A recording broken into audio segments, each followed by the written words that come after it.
Welcome to Success Story, the most useful podcast in the world. I'm your host, Scott D. Clary. The Success Story podcast is part of the Blue Wire podcast network as well as the HubSpot podcast network. Now, the HubSpot podcast network has incredible shows like The Hustle Daily. It's hosted by Zachary Crockett, Jacob Cohen, Rob Litterst, and Juliet Bennett Ryla. Now, The Hustle Daily brings you a healthy dose of irreverent, offbeat, and informative takes on business, tech, and news. And it happens daily. So if you want to stay up to date on the latest and greatest, and some of these topics are interesting to you, then you're going to love The Hustle Daily. Topics like Amazon's grocery strategy, the rise of the ugly shoe economy, is AI the secret to love, and America's sleep deficit problem. So if these are topics you want to get into and you love hearing up-to-date content whenever you wake up in the morning, go listen to The Hustle Daily wherever you listen to your podcast. Today, my guest is Yaagneshwaran Ganesh. He is an award-winning marketer, author, podcaster, and TEDx speaker. He is recognized by the World Marketing Congress as one of the Marketing Mavericks in association with the World Federation of Marketing Professionals. He is the director of marketing at Avoma. He works with early stage companies, helping them build their narrative and crafting their category through the Google for Startups initiative called the Startup Weekend. He is amongst the top 100 global MarTech influencers. He is also a best-selling author of 8 books. He is the host of the ABM Conversations podcast. That podcast is part of the HubSpot podcast network. It features some of the most notable names in marketing, such as Seth Godin, Guy Kawasaki, Rand Fishkin, and many more. He speaks internationally at business forums such as TEDx, Performance Marketing Moscow, Chamber of Commerce Netherlands, the World Marketing Congress, to name a few, as well as academic institutions such as the IITs, Saxion University of Applied Sciences, and many more. We spoke about his origin story, how he started writing books. That was sort of the initial version of his personal brand. Of course, he's written 8 books now, so he started writing books. He put out a podcast. We spoke about his experience starting and building everything that he's done in his career. So we spoke about some lessons that he's learned writing books, how to write the best books, some lessons that he would impart on somebody who wants to write their first book. Also, he had Seth Godin on his podcast. Notable author. Seth Godin's written a ton of books, so some lessons that he learned from Seth Godin on writing as well. Then we pivoted. We spoke about podcasts, how he started his podcast, how he grew it into a notable podcast, how he was able to attract some of the incredible names like Seth Godin, like Guy Kawasaki, like Rand Fishkin onto his show. Also, his research process. He has a very intricate and detailed research process so that he pulls out the best content from his guests when they do get on the show. So he's going to walk through his research process. It's an extensive research process that he does before every single podcast recording. And lastly, we spoke about Avoma. Now, Avoma is a company where he's the director of marketing. He's building it from the ground up. He was the first marketer. Avoma is a conversation intelligence tool. We're going to speak about conversation intelligence, why it's important, why it helps you create an automatic feedback loop that can help your sales team, your marketing team, your product team, literally your entire company get real-time or asynchronous rather feedback from your customer without needing to get it in real time on a call. So how do we use AI? How do we use tools, technology to get that feedback loop, that feedback mechanism that can make every component of the business work better and be more optimized and efficient?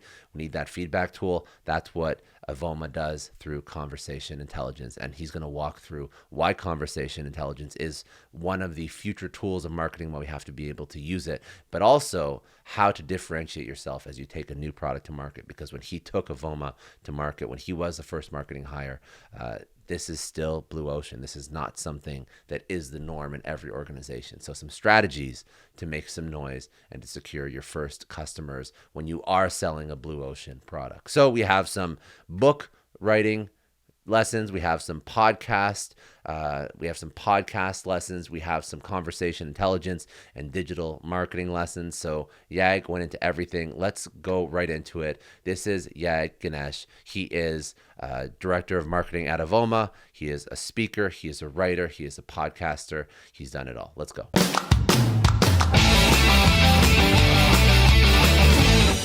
So First of all, thank you so much, Scott. It's great to share my story here because when I look back at some of the things that I've done, a lot of things have happened purely because of serendipity. Now, when I look back, and if I have to tell one thing as to how things happen in my life, it has been a series of eliminations. I've tried out things, and I've failed at so many things. Again, I failed at so many things, tried new things, and finally landed on things that works for me. To give you an example, I was in my later half of my school, and everybody typically in India are like, "Hey, get into engineering," and I was not interested in that. And I told my parents very clearly that, "Hey, don't waste money there." And even if I'm going to invest myself, I'm not going to waste money there, because at the end of 4 years, if I'm not going to build a career in something that I'm interested, I'm going to terribly fail.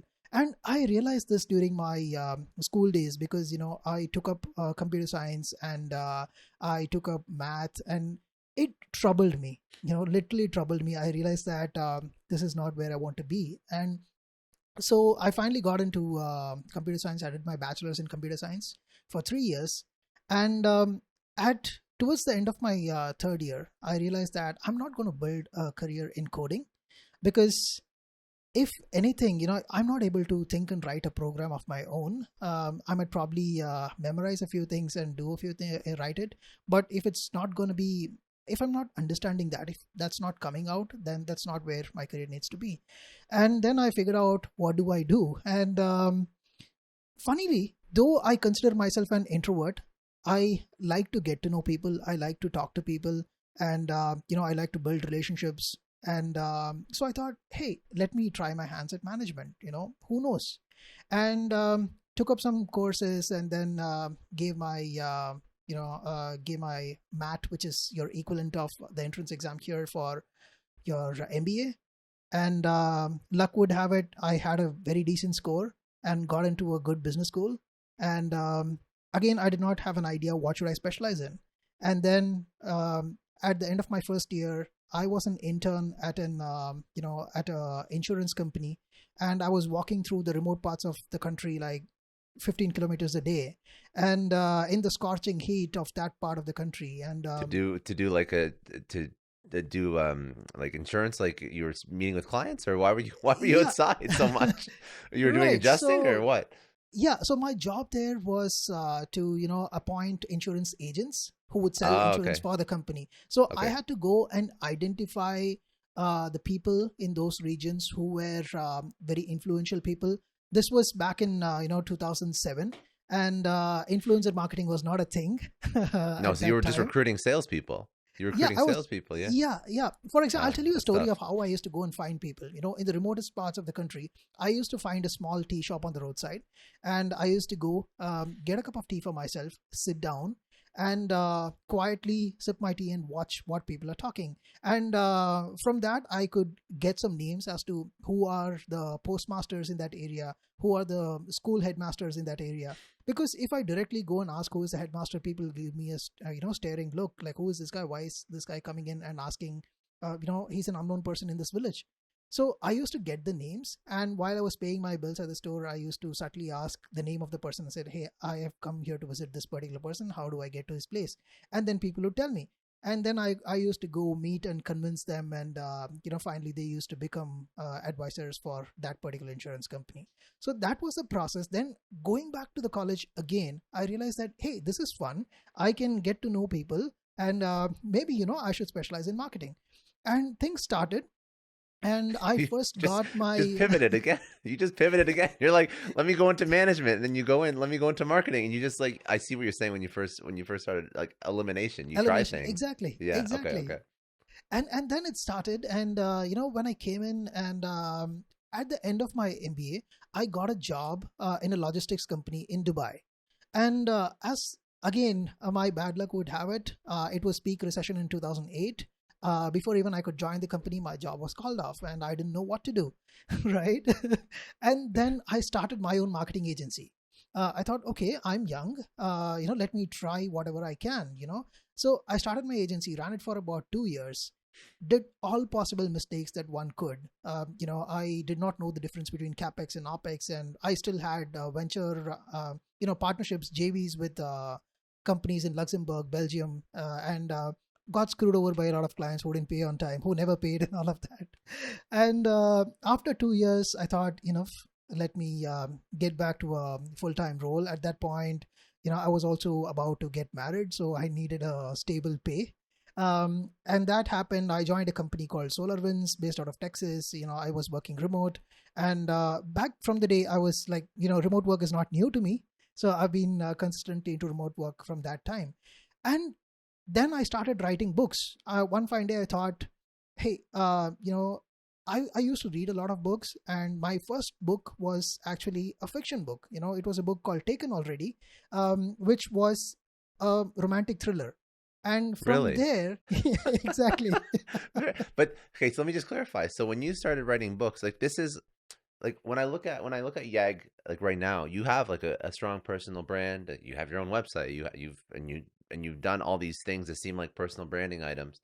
And I don't mean to turn this into like a personal brand chat, but you didn't actually go into writing books on purpose to augment your to sell yourself as this marketing guru. This was not the goal. It was just Absolutely a not. passion. Okay. Absolutely not. In fact, I have my own gripe about personal marketing. I mean, personal branding.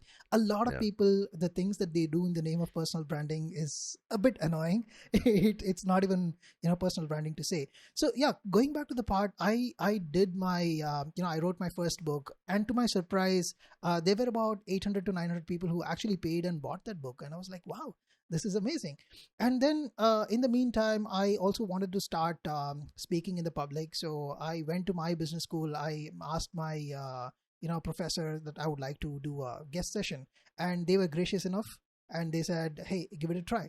And it happened. And from there on, I quickly realized that talking to this audience was not my core, because people are still studying, and I was more talking about things at work and how you could do certain things, the mistakes that I learned from and all of that. So I thought I need to pivot to a business audience. And the moment I started getting invited to speaking at different conferences and all of that, my publisher gave me a call. He was like, hey, Yag, if you're going to write fiction books again, I'm going to charge you double. But on the contrary, if you write a marketing book, I'll publish you for free. And I was like, this is amazing. But, then I was like, can I even do this? Because I don't consider myself an expert. Can I write books? And he was like, just go give it a try. Your first book is going to be bad, but by the time you figure your things out, you will be amazing. I gave it a shot. My first marketing book was called Is Your Marketing in Sync or Sinking? You know, because that was the It's a good dilemma that I was title. in. Yeah. It's not a bad title. And that was also the dilemma that I was in. And from there, I Yeah. consistently started writing marketing books. My career started becoming more focused towards marketing stuff. I was working only specifically for MarTech products, and then slowly and steadily things fell in place. And at some point, I started a LinkedIn show called Coffee Conversations. It was a 5-minute LinkedIn show that I posted every morning. And it took off. And then a lot of people came back to me and they said, hey, you should, do a little more detailed version of this, maybe start a podcast. And in 2019, December, I started the podcast. I had no clue what is a dynamic mic, what is a condenser mic, what is what. I just had a topic in my mind. I went to a nearby studio and I thought, let's record this first episode. And then to look back now, having coming to think that I've done about 115 episodes now, and I've had people like Sid Gordon, Guy Kawasaki, David Cancel, Rand Fishkin, you name it, all the stalwarts of marketing have been on the show. It's so humbling and so rewarding. But the fun part is, not even one day I tried to reach out to these people thinking that, hey, if I have these guys, I'll get more downloads or more listens. That was never the thought process. Because after every episode, people used to come back and give me a very detailed DM on my LinkedIn, and it would be like, yeah, I completely disagree with what this person said because of this, or I completely agree with this. And they used to write such detailed posts, and I realized people are so invested in this. They are coming back and Which is a good showing, thing. yeah, Positive which or is, negative, they're invested, yeah, right? yeah, Yeah. exactly. They are giving us so much of time, and which means whatever I do, I make sure that any guest that I bring in, it needs to make sure that I'm giving value to these people who trust me. I need to focus on a single topic and go as deep as possible, because they come in for the promise of the topic. And if I don't deliver on that, it's on me. So I started to look out and reach out to people based on specific topics. And in that virtue, all these things happened. And today, the show is part of the HubSpot Podcast Network. So very happy about that Yeah. as well. So it's done okay. It's gone in the right direction. You didn't eliminate this one. It's gone well. So tell me. So let's. So that's sort of your personal brand. And I apologize for using the word No personal brand, problem. but that's what you've created on. That's what Yags created. The books, the podcast. Now you speak globally. I know you did like a TED talk as well. Um, Now walk me through like when you do these things, why did you not double down on the personal brand so that you could just monetize that and that could be your full-time thing? Because you still work. Like Yeah. you still act as a marketing executive within organizations. And I ask this because I love understanding your perspective on this because I do the same thing. So why did you choose to still be an operator in a company? How do you balance that? What's the time management? Because I want people to look at you and I want people to say, okay, so he is still and I want you to talk about what you're actually doing for your work, but he's still doing this. What's my excuse for not starting this thing that is, by most definitions successful, the book, the speaking, the podcast, while still being an operator in a company? So Right. how do you manage this? And also what do you do? Right. So, see, first of all, the reason why I have not singularly focused on becoming a personal brand or, monetizing all of these things. Yeah, monetization can happen in some ways on the side. Like, say, for example, the books do pay me, and, occasionally I also get sponsors for the podcast show, and, that also pays me. But ultimately, the way I look at it is I don't look at myself as a personal brand. At the end of the day, when people ask me, are you a professional speaker, I say no. Because I'm a marketer, and my skills primarily are marketing, and that skill comes purely from the things that I do in my full-time job, and some of the things that I do as part of my say personal projects, which can be my book, which can be my podcast, or the speaking and all of that. There are learnings from this which I can take to my full-time work, and there are learnings from that I can bring into this. So that exchange, or what I do on the side here, is more for me as my ground for experimentation. There are certain times where you have your own things, and the scope for experimenting a lot is high here, and there is also room for making a lot of mistakes. There is always this balance between making mistakes and making blunders. So here you can give it a shot. If something goes terribly wrong here, that's still fine, but you can go and give it a try. So that is what I do. And what I do right now full time is I work for a company called Avoma, which is based out of California. Right now we are pretty much distributed all around the world. The team here. So the company is into conversation intelligence. I work as the director of marketing for the company. I started out in April 2021. And I started out as a one-person marketing team, and from there, pretty much did everything from content to product marketing to performance to brand and pretty much everything. And then we got one person in performance marketing full time. Now we have one more who has joined in content. So the team is consistently growing. Right now, we are also in a space where in December we raised our Series A, and we are on a super growth path, which means it also requires a lot of my attention and a lot of my time, because in this Yeah. phase, you require to contribute a lot. But because you have some sort of base in the form of your book or in the form of your podcast, it also contributes to your work. To give you an example, I when I started out in this job, what happened was, the name Avoma for this company, right? The search volume for the brand name Avoma was somewhere between 0 to 10. And now when I look at almost a year after that, it is close to 2000. So you see that the search volume of this brand alone, as an example, if I can give you that as a metric, it has increased a lot, purely either because some of us are more active on LinkedIn, we start talking about it, we produce videos, and somewhere, if you have connections and people trust you, they also look into what this guy is working, what is the brand that this person is working for, and if they go and try it out, if they like it, they refer to more people, and that increases. So everything contributes to each other. But at the end of the day, I understand that my core is marketing. I want to be known primarily as a marketer, and that is what puts food on my table, to be honest. And everything that I do apart from that is an evolution from the base, what I call as work. This is primary for me, and this is the experience from my work goes into the books, into my podcasts, and all the other things.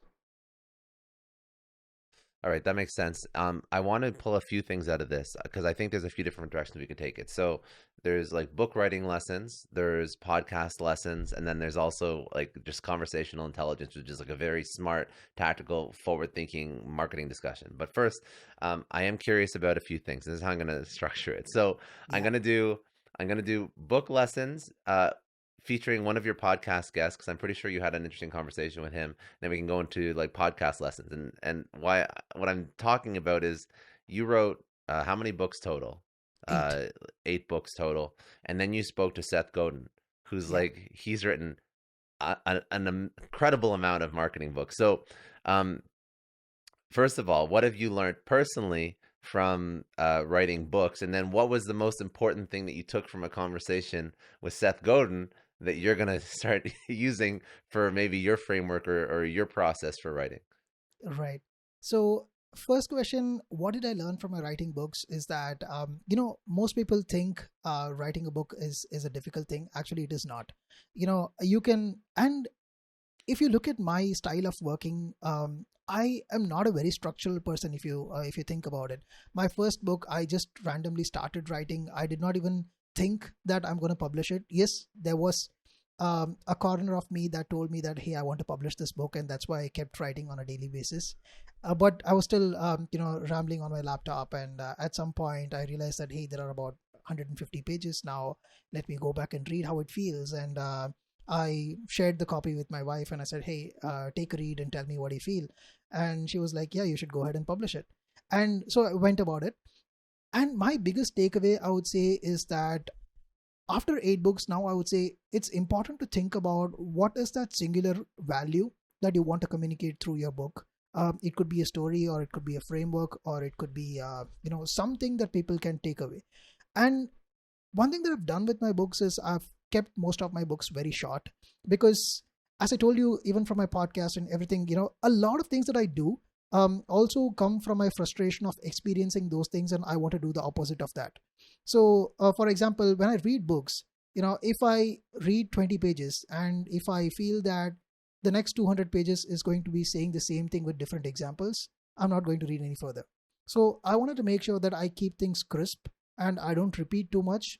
But at the same time, it's not like I just say it once. You make it so actionable, you make it so clear that people can take that framework and use it for their work. And then from there, you can expand that into, say, some podcast talks, or you can extend it to your speaking, or you can expand that into your training programs or all of that. Then that works. And from there, going back to Seth Godin, again, I'm so happy to talk about this, because at the outset, it looks like, yeah, you had Seth Godin on the show. But the secret or the reality of all of this is that the very first time I reached out to Seth Godin for something was way back in 2009. And I kept reaching out to him for one thing or the other. And finally, I got him on the show in 2021. So, it has been a persistence of 11 years. And 11. finally, 11 years, but he's a popular marketer. He's a yeah. popular marketer for Yeah, sure. absolutely. Yeah. And if I have to take one thing from Seth, as you asked, um, more than anything about his writing, as a person, he's a wonderful, wonderful human being. And the reason why I have so much of respect is I've reached out to so many people, and pretty much everyone that I've reached out to have virtual assistants. You never talk to them directly, and they are the ones who are booking. But in Seth's case, being who he is, he will reply to every single email that he gets. He might say no, that's fine. It might be a one or two liner, but he'd politely say that, and he would be the person who is responding. And that to me, I was like, this is how I need to be. Uh, Wherever you go in your life, you need to be grounded. And all of his examples, all of his stories come from real life. Every single thing that he says is from first principles. when you hear him talk about something, there is no one jargon that you would hear in that sentence. If it's a third grader who's listening to what he's saying, will still get it. If it's a granny, still she's gonna get it. So that simplicity is something that I would like to take away from that conversation and implement it in everything that I do. Very smart. Okay, so let's talk about very, very good. And Seth Godin just seems like a very kind and smart individual. So I appreciate that too. So let's talk about the podcast, and let's talk about you jumping into this, because you jumped into a lot of things. And I think that it seems like everybody is trying to start a podcast because it's, in my opinion, and I think a lot of people believe that it's a great way to build an audience, to communicate a message, especially more complicated messages that it's harder to just capture in short form content. Podcasts give you that format that allow you to have really candid, honest, discussions about very complex topics like business and whatnot. So I'm always, I'm always evangelizing that you should be starting a podcast for your business. It's a great content marketing tool. You can definitely start a podcast for yourself, and it seems like more and more people are Yeah. getting on board. So what are some lessons that you've learned as you started your show, as you've grown it, obviously now successfully? And it can be in terms of marketing it, growing the actual audience, all the way through to maybe getting guests. You mentioned you tried to get Seth Godin on your show for 11 years. How did you finally land him? Right.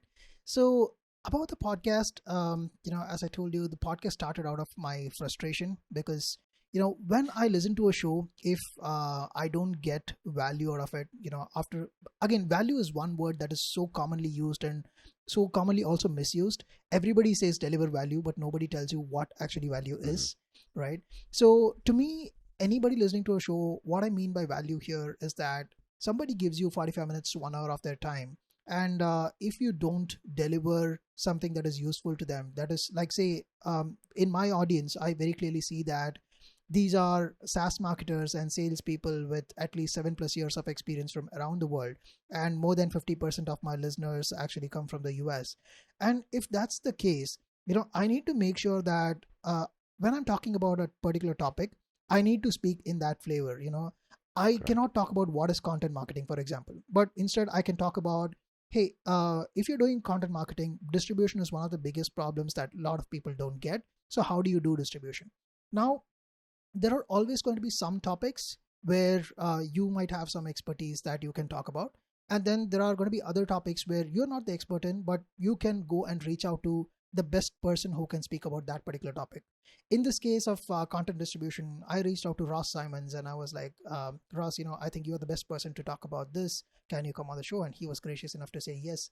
And then this is your opportunity wherein, instead of going in and winging it, you go in prepared with the mindset that, hey, these are the questions that you want him to answer. Again, the beauty is that it's not like I ask a question, wait for an answer, ask the next question. It needs to be a conversation, but at Yeah. the same time, it needs to be focused in such a manner that somebody who's listening to it should not feel like it's going in all directions. At the end of that 45 minutes, they need to have a blueprint as to how they can go about distributing their content. So that is what I structured in, and that's what I focused on. And starting from the first episode to the 50th episode, it's obviously there's a lot of difference. It doesn't sound the same. There have been improvements in terms of the quality of mic that I've used, or the way I've improved myself as a speaker, and in the way I've prepared also, right? So you there are going to be situations where over a period of time you become a better host. You pick up these moments as to how to react in certain moments, and have that good conversation. And then I introduced something called rapid fire, which came in probably around the 30th or 40th episode. It was not there from the very beginning, and all of these things happen. And going back to the question about Seth, how I landed again, it's about probably persistence, and it was a simple email. What happened was, or I by then I think I probably had about 60 or 70 episodes, or probably even 80 episodes done, I guess. So I reached out to him. It was a simple email where I said, Seth, I think I've troubled you so many times. Let this be one more email from me. But I'm reaching out to you this time for inviting you to be a guest on my show. I've already had people like Guy Kawasaki, David Cancel, and I gave him 3 4 names that he might recognize. And then I said, if there is one thing that is lacking on my show is your presence, and would you like to be on the show? And in the next 5 minutes, I got a reply. He said, "Here's my calendar." I was like, "Wow." So It's that very was good. Very that so was you built that. so you built the base, and then persistence, and then a little bit of social proof, like sort of peppered onto Yeah, that, and that's yeah, that's what got it done. Okay, good. And also a question on your because you mentioned you go very deep with guests to pull yeah. out the most amount of value possible, which I think is very smart, especially for something where you're trying to teach something over in a show. So how do you do what's your research process? How do you structure your questions so that you know, because perhaps you're not the expert in that Yeah. particular topic. So how do you make sure that you pull out the best possible information from those guests so that it's actually valuable? That's a brilliant question. The way it happens is, again, the difference between a good podcast episode and a bad podcast episode is purely on the host. That's what I believe, because it's about the questions that you ask. Because when somebody comes in, yes, there are also going to be somebody who are going to answer you in a tweet format, maybe 1 or 2 lines, and then there are also going to be people who are going to give you a half an hour answer for a single question. You need to have the balance, but at the same time, the beauty is that you bring in your curiosity. When you do know things, you're naturally going to have a lot of questions. Now, how to do something, and then you also do some research about this particular person. I generally take at least 2 days to go back and do my research about a particular person. I at least listen to 10 of their episodes, wherever they have spoken. And 10? yeah, at least 10. Oh Yes. my God, man. You're putting me to shame. That's a lot of time. Good for you. Good for you. You're a better podcaster than me. I try and do No, research. the, I the don't way do 10 again, episodes. it So and again, it's not like I sit down and listen. What I yeah. do is, every time I'm going on a jog, Yeah. I'm listening to some of these shows, and so that gives me insights. The idea is not to ask the same set of questions that they've been asked in 10 different shows, and at the same time, stick to the topic. But when you hear some of these episodes, you get an insight into what these guys have gone through, some of their case studies, or something that they touch upon, and you can pick up something from that. So when I'm running, I hear something and I was like, this is interesting. I just stop, make a note right there, and then continue running. So come back, I look at it and implement that. Now, that is one part. Second, I go and look at whatever they have written, or what are the different places that they have spoken, or what have they accomplished, and is there something that is interesting to what I'm trying to get through this podcast. If it's about distribution of content, I'm looking at, does this person have a framework, or I'm looking at, okay, how has this person distributed their content and what are they doing. So when you look at those things, you get a set of things that you want to learn, and because you are not the best person at that, it makes you all the more curious and wanting to learn. And when you show that energy, you show that curiosity, that also gets the other person going, because it's a very honest conversation. And when I think about it, here's the mindset that I go in with. Say, for example, be it a Seth Godin, or Rand Fishkin, or Guy Kawasaki. Now, I cannot hire these people for an hour to coach me on something. That is super expensive, unthinkable. But on the contrary, when they've given you 1 hour of their time, the one way that you can show them the respect that you have for them is by going in prepared and asking in the right questions, and showing them that you value their time. And by doing that, you also get good answers, and you can translate that value to your listeners. So that's the sequence that I think about. I just want to take a second and thank the sponsor of today's episode, HubSpot. Now, the new year might have you thinking ahead to what you want out of your career. So when you think about your success story, what do you actually picture? Is it retiring early with a beautiful view of the skyline? Is it leaving a legacy with your name on it? Or maybe it's helping influence and change some of the world's most pressing issues. Whatever it is, writing your success story starts by working smart. Because when you work smart, your success story writes itself. A HubSpot CRM platform helps your marketing campaigns work harder and smarter. With intuitive visual workflows and bot builders, you can create scalable, automated campaigns across email, social media, web, and chat, so your customers hear your messages loud and clear. Are you tired of your content not adapting to mobile, making it difficult for your customers to absorb your message? A HubSpot CRM platform optimizes your content for multiple devices so that you can reach your customers wherever they are. which is just smart. Learn more about how you can transform your customer experience with a HubSpot CRM at HubSpot.com. Amazing. Now, one thing, I had a question. I just slipped my mind, actually. What was I going to say? I was going to say, oh, one thing that you've brought up repeatedly that I thought was very interesting as well. This is turning into like more of like a podcasting masterclass episode, but that's fine. I think it's useful. You always highlight exactly who your listener is. Yeah. And I feel like that is something that's coming from your marketing brain, because you've figured out your buyer personas and your ideal customer profiles and all your avatars and whatnot. And that's like a very marketing, that's a very analytical way to approach when you're selling a product. But speak to me about your process for that. So for somebody who maybe is not coming from marketing and they do want to start a podcast, why did you do that? How did you define who it is? How did you really figure out who your listener is, and what is the importance of that? Right. So all of these things happened on its own. I cannot take credit that from day one I decided this, because when I started out, as I told you, it started from Coffee Conversations, which was a 5-minute video, to this. So people asked for it. People who were following me on LinkedIn, they were like, "Hey, why don't you start a specific show where you can go deeper?" And then I asked them, "What topic do you think I should speak about?" And they were like, "Let's talk about ABM." And the first few episodes were very specifically focused on ABM. And obviously, when you're talking about ABM, then the listeners are going to be slightly senior marketers, because naturally ABM is something that salespeople and marketers with some years of experience have implemented predominantly at mid-market and enterprise kind of companies. And then slowly, what happened was, over a period of time, I started getting more of SaaS SMB listeners. And they came back, as I told you, they used to reach out to me on LinkedIn and DM me about what topics that they would like to listen about, or hey, can you talk specifically about the MarTech landscape, or can you talk specifically about go to market strategy, so on and so forth. And then I used to go and figure out who's the best person who I can reach out to, who can go deep on this.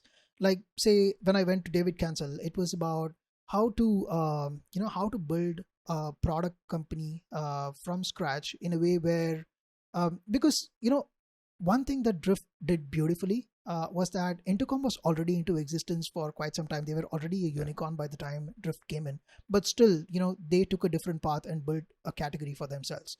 So I had that story that I could request DC to come and speak about. So when I had topics like this, then slowly I started seeing a pattern. I used a tool called Chartable, where I can go back and see what is the age group of people that listen to my show, and what are the industries that these people come from.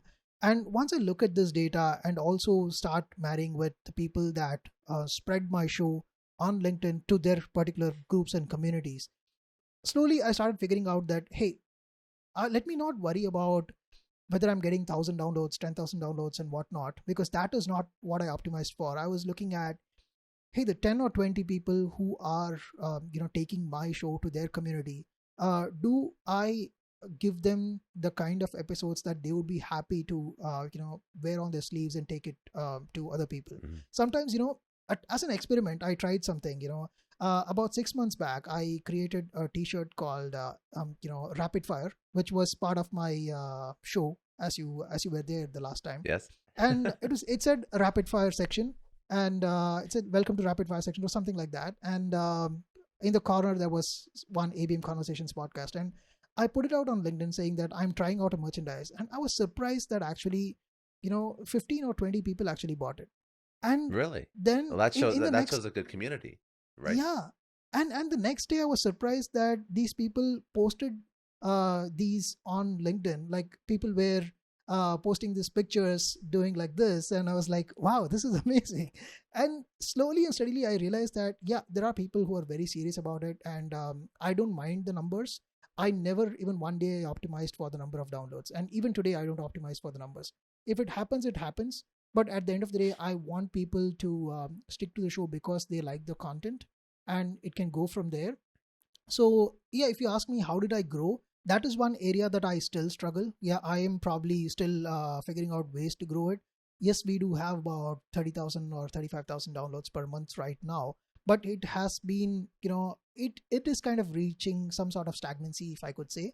But yeah, growth is not still my expertise about podcasts. I'm still figuring that out. But you are so it, but I actually believe that what you're doing will lead to growth in the long term, but it'll be a much healthier community than somebody that just sort of tries to get growth at all costs. Yeah. And I think that that's probably something that will probably benefit you. And candidly, the community that you've built, like the business opportunity that comes out of a community that's been built around a hyper targeted, very specific message, which is your podcast, is an incredible asset. That's something that it depends on how you want to monetize in the future, right? But you just even found out with merch that people are responsive to buying your Yeah. T-shirts, and so that's like that's not bad. That's not bad at all. Um, Okay, so that's sort of just some lessons, and I think that's a smart lesson for somebody who wants to start a show, because I do believe that the way that you're doing it is the way that it should be done, and I think that that's more like you're optimizing for that long-term success versus short-term Yeah.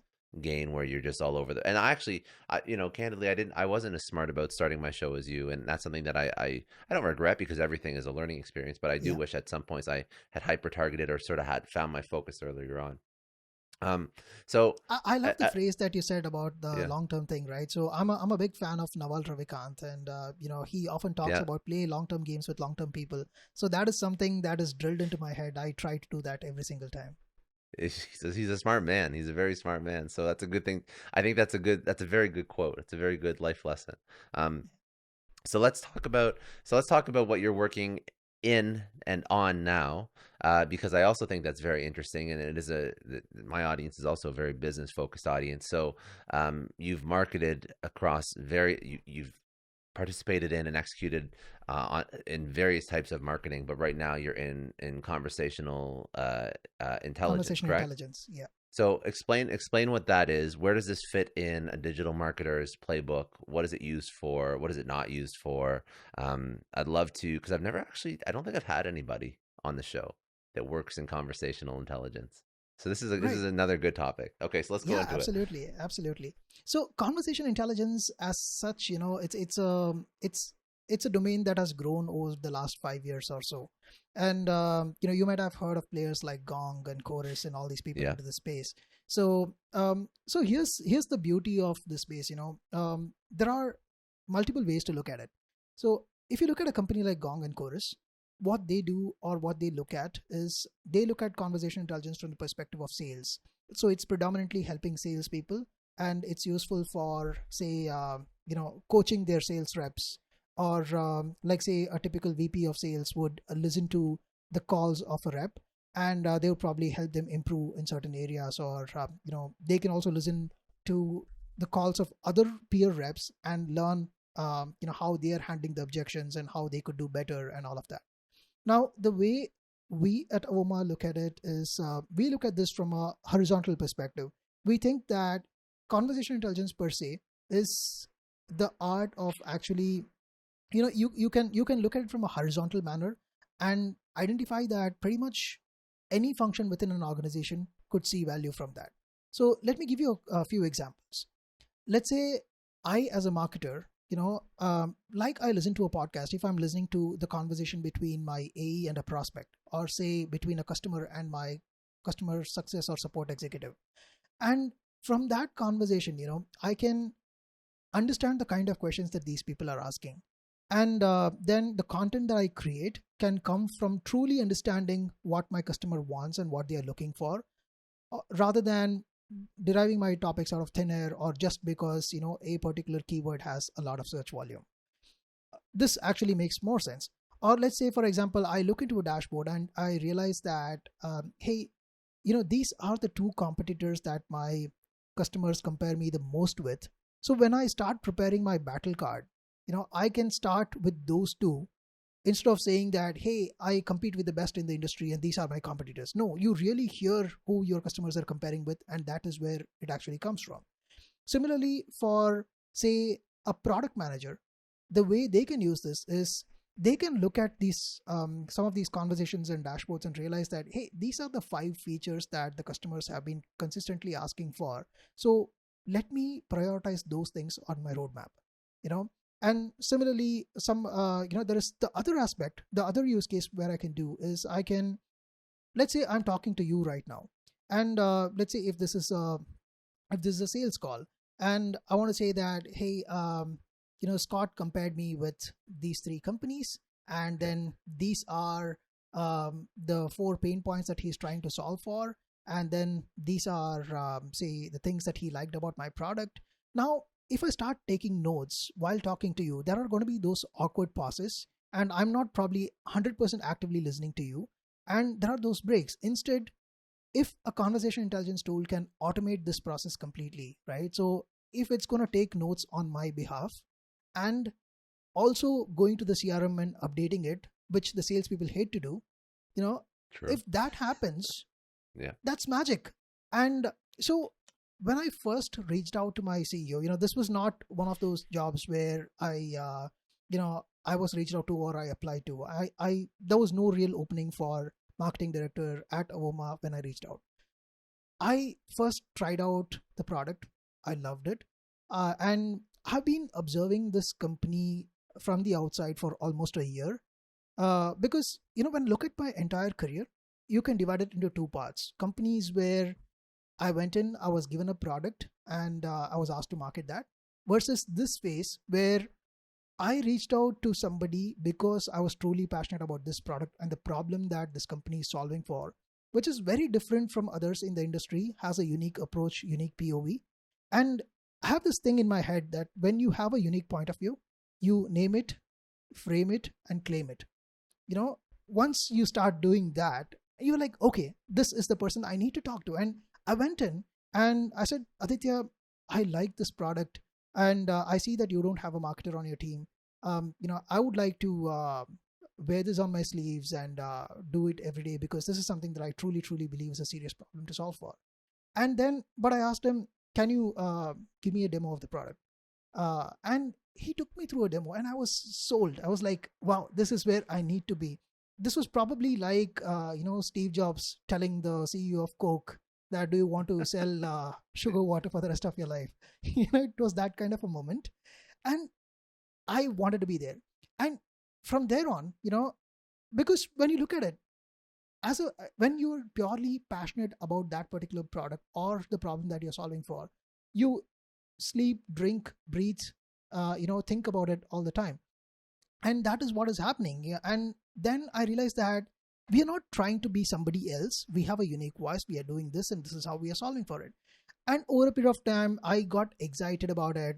Even today, right now, I'm wearing this Avoma T-shirt on this I know call. I know. So it's like, this is where you want to work. Like, this is what people should be. Like, the whole story of how you got involved with Avoma, like, that's how Yeah. people should be looking at their career and their job.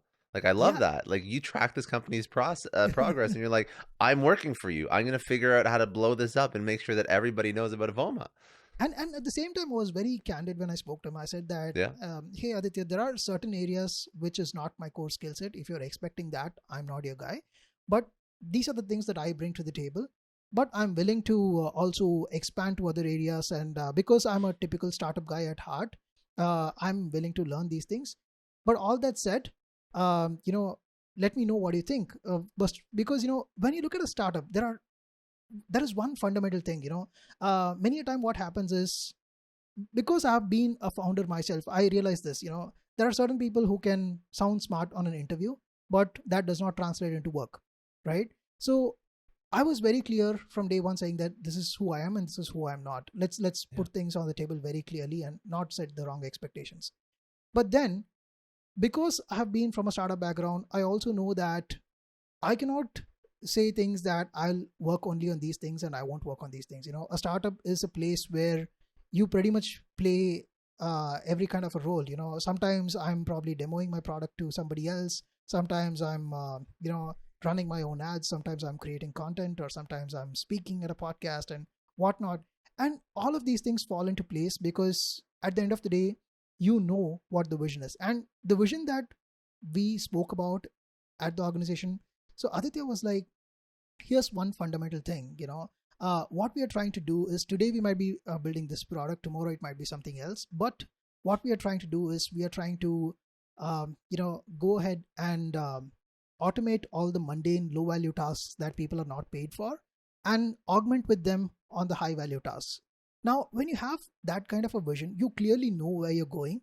And then whatever step the company takes, you're going to be on board because it's aligned. And the most important thing that I really loved, and that's an important filter for me wherever I go, is the value system that the company has. So to give you an example of the value system, what I mean by that is everybody speaks about transparency and certain values and all of that.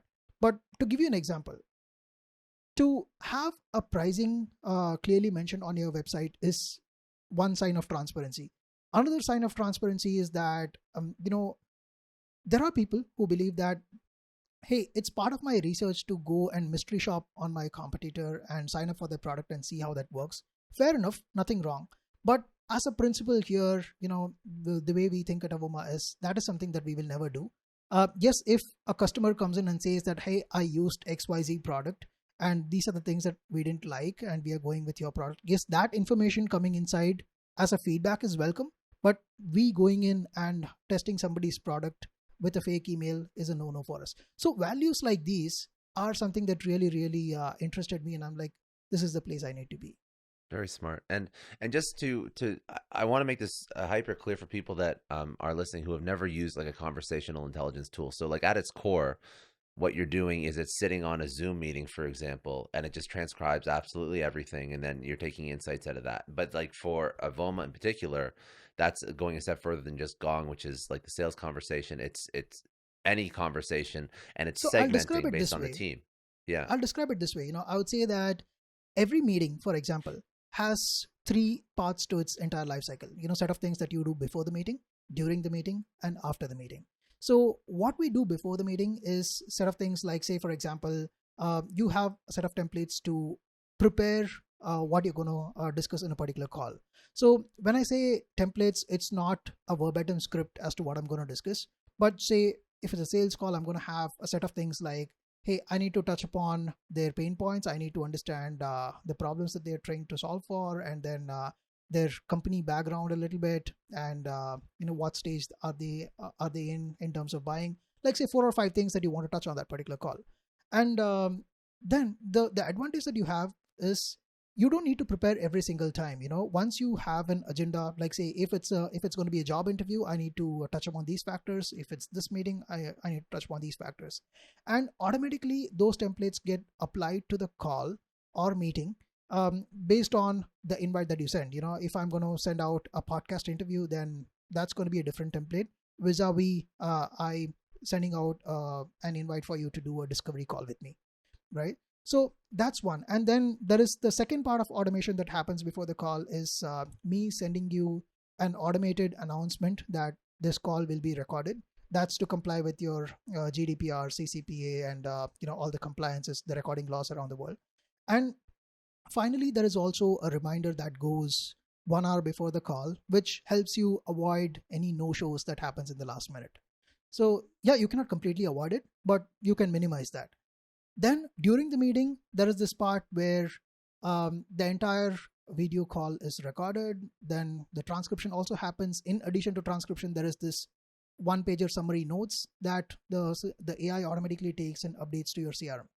And then the third part, that is after the meeting, is where this whole conversation intelligence and revenue intelligence comes into the picture, wherein you can set up trackers to understand hey, how did somebody come into your ecosystem, or what are the different tools that they use, or who are the people they compare you with, and what are the feature requests that they have. So you can set up anything that you want, and it's based. And the beauty is that when you say conversation intelligence, what it means is it is not based on some attribution that you get from somewhere. It is actually what your customers say. It's captured from that conversation. And then of course there is the revenue intelligence part, where you understand that, hey, where a particular deal is in, what stage of conversation is it in? Is it in negotiation stage? Is it in security check, or is it just the demo is done and it's pending the next call or whatever? And at any given point of time, when you go and see this dashboard, you realize that, hey, from this company there are these 3 people involved, and from our side there are these people involved. And the moment you understand that this is the stage where it's getting stuck, you can bring in the right person to get that conversation to the other side, to get deal closed or whatever. And then there are these internal loops that you can have within the product as part of the workflow. What I mean by that is, let's say, for example, there's a customer support issue. Somebody comes and tells me, hey, Yag, I was using this product and this did not work. There's this issue. Can you help me fix? Now, instead of me taking a detailed note and then filing a ticket in my help desk and then asking it getting assigned to somebody and they looking into that, what I can do is in that conversation, I can just select that part of the conversation. It becomes a 20-second or 30-second video snippet that I can drop to this engineer on Slack and say that, hey, listen to this. This is what the customer is saying. Can you help fix that? This saves me time from having yet another meeting and explaining them. But it's asynchronous. At the same time, he gets the context, I get the context, and things are pretty much very quickly fixed. So yeah, there are multiple aspects of it. I don't want to make this an Avoma sales pitch per se, but yeah, no, but it's I was going to say it's like an incredible feedback mechanism. It's an incredible feedback mechanism. Okay. So that is why, when we position this, we stopped calling ourselves conversational intelligence. Yeah, though that's the industry. We position ourselves as a meeting lifecycle assistant. And there is a reason to this.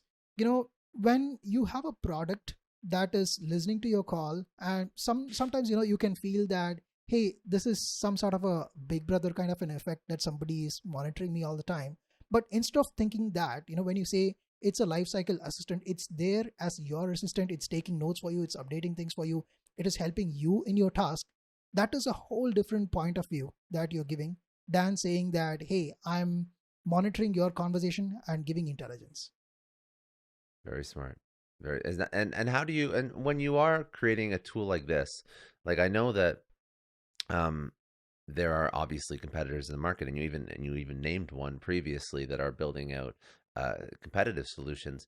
But what is the marketing play? What is the main, there's all the regular traditional marketing items that you're taking on between, I'm sure, content to social to SEO to everything in between.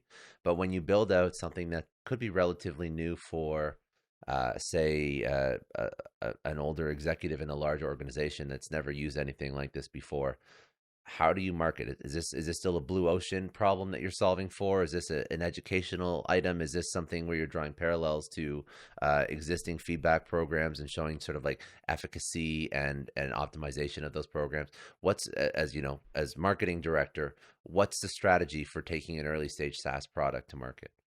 So generally the way we look at it is because it's a horizontal solution. The way we look at it is it's need not, you need not necessarily push it to somebody who doesn't get it. The way it happens is, we don't call ICP as our ideal customer profile. Internally we talk about it as initial customer profile. What we mean by that? Okay, I like that. I like that a lot. It's good. I've never heard that before, but smart. Yeah, what I mean by that is, let's say for example today a salesperson starts using this. Okay, and their team can start using it completely, and then what happens is over a period of time, customer success starts to feel that, hey, this is interesting, I can also use this, and maybe set up reminders and make sure that I do my regular check-in calls and all of that. And then after looking at these people, then the engineering team thinks I can use this for my internal meetings, or maybe the user research guy thinks that hey, I can record all my customer conversations to understand what's the problem. And here's the larger strategy, right? So what happens is we look at ourselves as an all-in-one solution than a point solution. So when you look at, say, let me give you an example. Say there has been a red ocean when you look at, say, typically project management tools or productivity tools. Let's say you have the Asanas of the world, and you have Notion, and then after amidst all these billion-dollar companies, you had somebody like ClickUp who came in much later. But the beauty of ClickUp is that they were a very much horizontal solution like us. That's the reason that they grew. And even internally at Avoma, the way when we started using ClickUp, this was the beauty that we observed.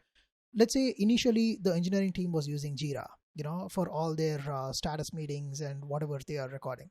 And then the GTM team, where marketing and customer success and your AEs, we were using Asana. And we didn't know what was happening in their world, and they didn't know what was happening here.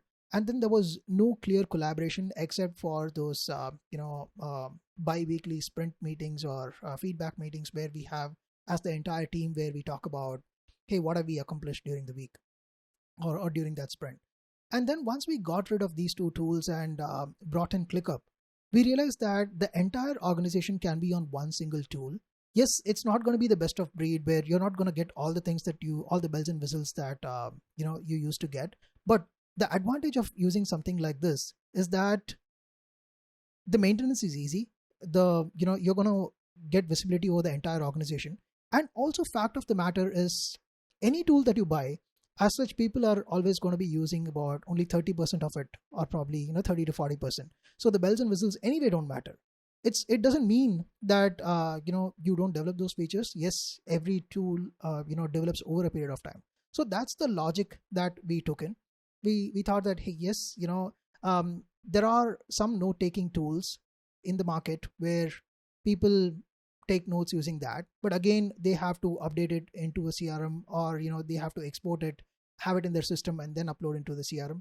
And then there is a separate transcription tool which people use to just get transcripts. And then there are these intelligence tools that people use separately to understand revenue intelligence and all of that. So the thing is, instead of using 10 different tools for different parts of the product, like when you think about a meeting, you have Google Meet, you have your notes, you have your CRM, you have, say from there, you might create a Trello board. Like you might be using a set of 10 different tools in the entire process. But what if you could bring all of these things in one roof?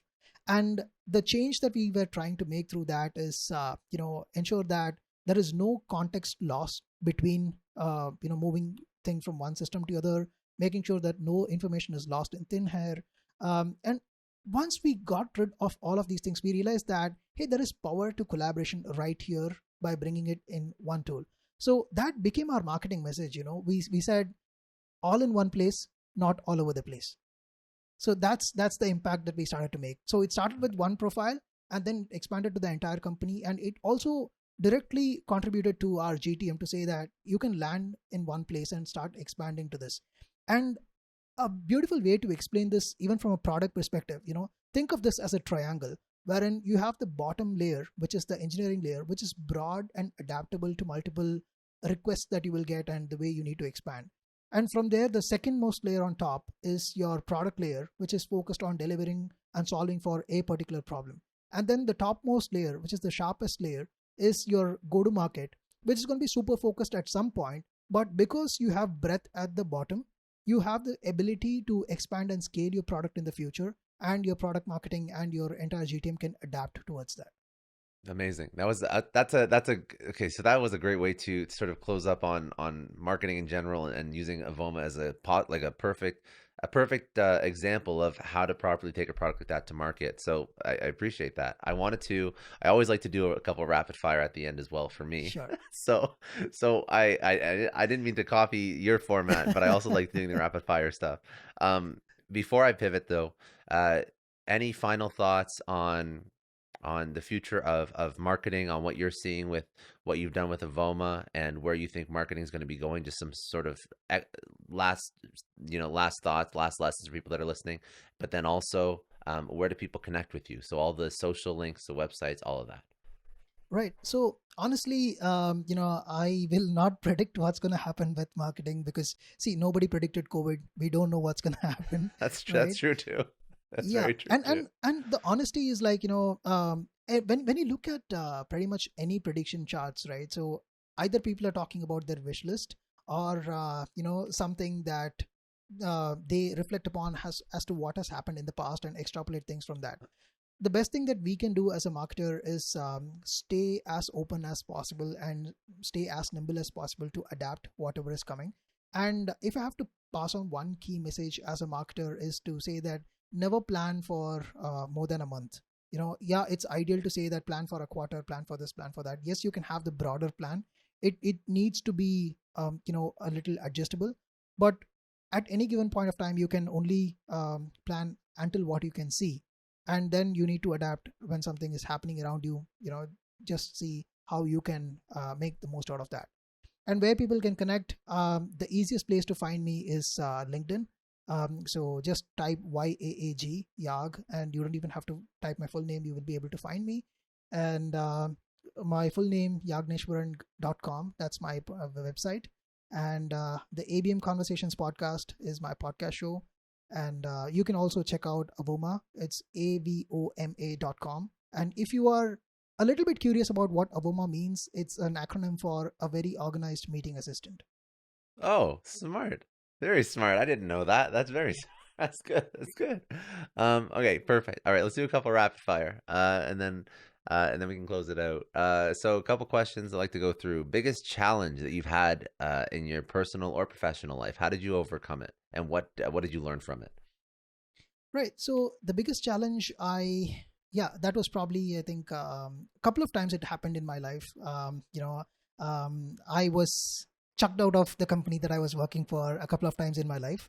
And it was a shock because, sometimes you put a lot of value on yourself and you think that, hey, you're doing this. But you also realize that certain times that's not the best place where you were to be. And you also, honest to yourself, you realize that I didn't do the best. And the both times when I was chucked out, it was because I didn't do the best that I could in that particular job. I didn't perform well. And to get into the next job between that, I'm talking about this, once that happened in 2013 and once in 2016. And both these times, what happened was, it took me about 3 months before I got into the next job. And that gave me a lot of time to look back and realize my priorities and the set of things that what I was doing right and what I wasn't. And then it helped me to choose something that I'm 100% into. It's not about selling a product for people to buy. It's about you buying into something first so that you do things in a way that is convincing to you. So that is why today I'm able to talk with so much conviction, because I'm into a product that I'm working for that I truly truly believe in. And even if you wake me up in the middle of the night, I'll be able to give you a good pitch. So that's something about it. And finally, another thing that I can also talk to you about is I had a trek in December 2021. I went to the Himalayas, one of the treks that, for the very first time in my life. And as a person, I'm a bit scared of heights. And towards the end of the end of the summit, it was a ridge that was very narrow, and it was really really scary. And I went on top of that, but living there for a week with people that I didn't even know about, I didn't know of, and all these trekkers we met as part of the community there, and then we spent the week together. And one thing that I realized during that period is that as humans, the moment you have adversity, it brings out the actual compassion and humanity inside of you. And we lived a very minimalistic life at that point, the entire 1 week there. I just had one lunchbox and one water bottle, and I could live with that for an entire week. And I realized that, why can't I bring this back to my life? Most of the things that I have around me is a luxury that I took for granted. And I have to look back and realize that, hey, there are lots of things that I'm blessed with, and I should be thankful about it. Right. Very, very good. Okay. Next question. If you had to choose one person, obviously there's been many, but pick one person who's had an incredible impact on your life. Who was that person and what did they teach you? Seth Godin, without a doubt. And Really? Okay, good, yeah, good. Very good. yeah, absolutely. And this is something that I already told you, the simplicity and that down to earth stuff. Without, see, the thing that, why the reason I don't say humility is because the moment you say you're humble, you're thinking that you want to be humble. But simplicity is that it's who you are. You're not trying to be humble. That's naturally him. There are certain principles that he operates with, but at the same time, he keeps things in the first principles. He's very simple as a human, and that is something that I would like to emulate. And for somebody who has accomplished what he has, and he being that, I think I can definitely take a leaf out of his life. Amazing. A book, podcast, something that you've read or consumed that you'd recommend people go check out. Two podcasts I love the most. One is The Knowledge Project by Shane Parrish, and then again, a big fan of the Tim Ferriss Show as well, and especially episodes with Naval Ravikant and episodes with Balaji Srinivasan. These are some of my favorite episodes that I would binge on at any given point of time. Amazing. If you could tell your 20-year-old self one thing, what would it be? have no regrets. If you want to try out something, just go and try. Don't double think. Just do. Very good, very good. Okay, and last question, what does success mean to you? Um, this is a very tough question to answer. Well, success to me is, basically being happy with yourself. At the end of the day, it's not materialistic success. It's not what you learn or accomplish or anything. It's about, if you can go back to bed every single day thinking that you have not done any harm to anyone, and you helped at least one person, or you have lived a good person for that particular day. That fundamentally is success. At the end of the day, whatever contributes to your peace, that is what success is all about.